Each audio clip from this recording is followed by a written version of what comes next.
back to the channel, guys. I know it's been a little while since I've actually uploaded a video. Life's been pretty busy. I've not had a chance to get out here and do too much work on the cars, and I've been waiting on some parts. Now, I do want to give you an update on the CRX project build. I was able to get it down to the DMV. I drove it down there, I got the car inspected, and it failed the inspection. Now, it wasn't a significant failure. It was actually just the windshield wipers on the car. They didn't work. I never even thought to check about those. But luckily for me, I didn't have to get a full signed off inspection passed to get the title transferred. So the title transfer is in progress, so it is going to be in my name. So I am going to continue working on that car, even though it's not licensed to drive. I will get it licensed to drive once I go back down there and get the car finished. We'll get the license plate put on it and we'll be able to drive it. So moving on from that, today I'm going to be working on the sedan, the budget work car essentially. I've got a part here for it that I'm pretty excited about. So let's go ahead and jump over here to it and I'll show you what I'm talking about.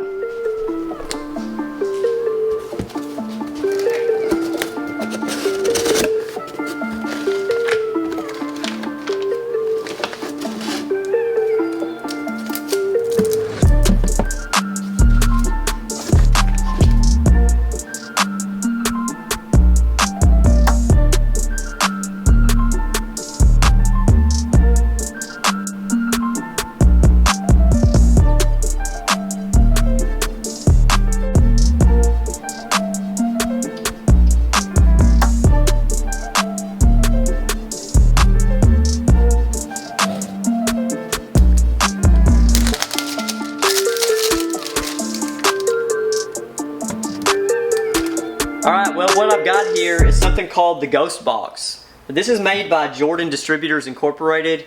You may have seen this online. I know I've seen it a lot lately, and it's a really nice product from what I've seen online. So I'm really glad to have it here and be able to try it out in my own car. Now, what this is a 50-watt Bluetooth device. And what this is going to allow us to do is to unplug our factory stereo from the harness in the car. Using his adapter here, we're going to plug our factory stereo harness into here and then plug it into the Ghost Box. That's going to provide power to the box itself and will allow the Bluetooth functionality to come on, and then we can connect our phone to the device and essentially stream whatever we want off of our phone through the stereo speakers in the car. So he does have available an extension cable, and what that will allow us to do is to extend from where the factory harness is behind the stereo. We can remotely mount this box somewhere more convenient if there's not room behind the stereo, depending on the application. So we're going to jump into it and see what kind of room we've got back here on the car. We may end up throwing it right behind the stereo because I'm actually going to leave my stereo in there. The stereo that's in my car isn't functional now. It'll power up, but there's something wrong with the output, and the speakers, they don't have any audio. So this is really going to be a huge advantage over the factory one in my car because I don't have music now. So let's go ahead and jump into it and get this thing installed.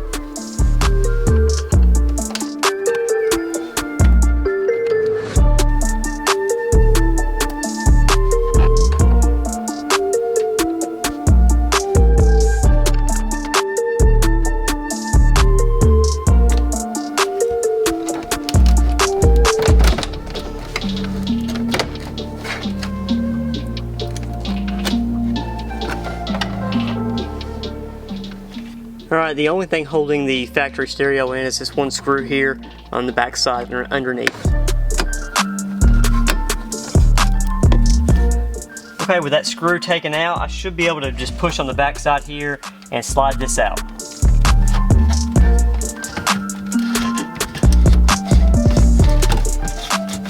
Okay, it looks like the antenna wire was keeping it from pulling all the way out, so we need to undo this here from the back of the stereo. I'm going to go ahead and give it a good yank.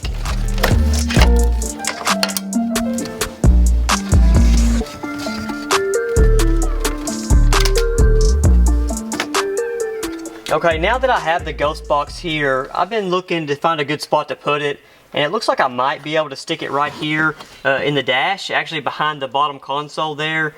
But it may end up blocking the cooling fan a little bit, and I don't know if I want to go ahead and do that. It could, reduce the life of this device. So I think what I'm going to do, just for simplicity's sake, it's not going to be the cleanest install, but it will be very simple to install, is I'm going to go ahead and put it in the glove box. I'm going to route the wiring, probably fish it over through here and just plug it in. That'll allow this thing to cool down a lot easier, and if for convenience sake I can unplug it and plug it back in if I ever have to do that. So let me go ahead and grab the harness and get it plugged in. Alright, here's his adapter harness. We're going to plug it into the factory harness here. Now we need to fish this through over to the glove box.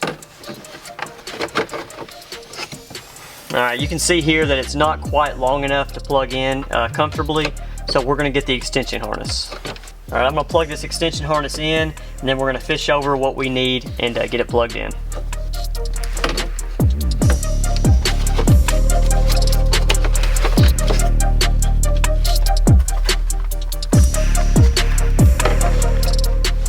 Okay, before I get everything put back together and covered up, I want to make sure this thing works. We're going to get it powered up and see if it connects.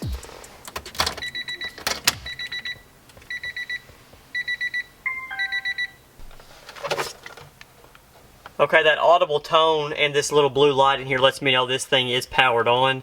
So I'm going to go ahead and grab my phone and turn on the Bluetooth and see if it shows up in the list. Alright, there it is. It shows up as a Ghost Box. So let's go ahead and connect. Alright, that lets us know that it did get connected. It says Ghost Box connected.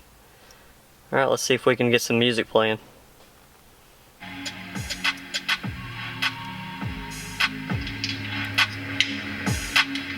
There it is. I've got it turned a little bit less than halfway, and it actually sounds pretty good. It's pretty loud, so there's plenty of adjustability to go up on the volume level.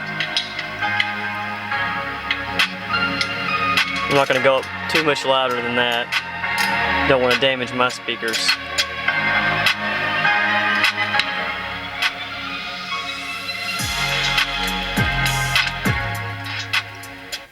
It sounds really good and it works. So we're going to try it out and see if it will reconnect whenever I turn the car off and turn it back on. Alright, it still shows connected. There it is, not connected. Alright, so let's go ahead and turn the car back on.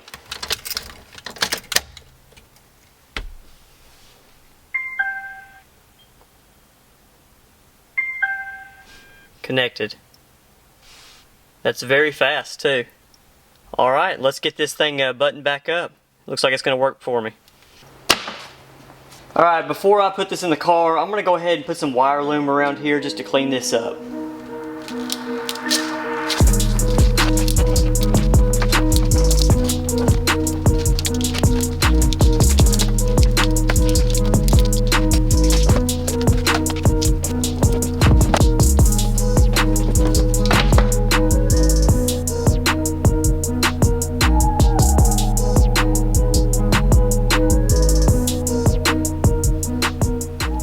Alright, I know some folks aren't a fan of wire loom, but I think it really cleans it up. Instead of having all those loose wires in here, and it's black so it's not as visible, it'll actually help protect the wiring as well from any sharp edges. So I do like some wire loom, so we're going to go ahead and fish this through here and get it installed.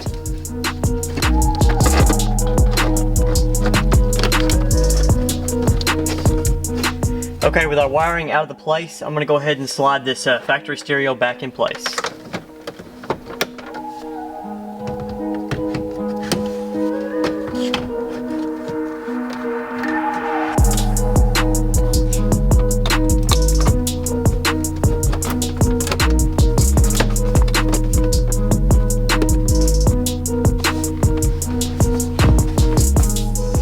Alright, here's the final test. Got everything buttoned up, put back in, so let's turn this thing on and see if it connects and works. Alright, I heard the sound of the Bluetooth, so let's check it. There it is. There's the Ghost Box connected.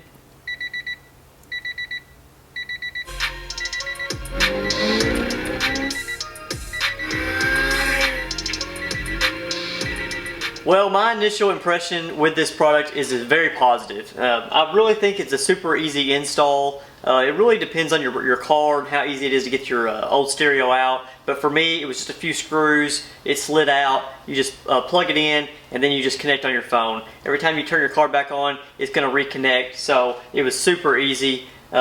I do know that JDI did recommend upgrading the factory speakers like I talked about earlier. I did notice a little bit of buzzing. You may have heard it on the little sound clip that I was playing, and that is my factory speaker in the back. I gave the speaker a little push, and it does have a little bit of a noise to it, so it is a bad speaker. But these are 50 watt output, which the factory speakers aren't rated for that high of wattage. So it would be a good time to upgrade your speakers in your car. I know aftermarket speakers aren't too expensive these days. I've got a couple extra 6.5s. I think some old Sonys I'm going to throw in. I'm sure it's going to greatly improve the sound quality. But anyway, check out Jordan Distributors Incorporated, the Ghost Box. He's also got a push to start button for Hondas and some other applications. I know he's expanding his product line right now, so definitely check him out. He's on Instagram, I know for sure, because I've talked to him on there. But if that's something that you're interested in, definitely go check him out.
you may have guessed it by now. I got another CRX. Now, I'm not going to go into too many details about the car, but one thing to note, I'm sure you've seen it by now, is it's got a 1996 spec ITR swap in it. So that was an H-motor swap with a half sport mounts and a half sport shift linkage conversion in it.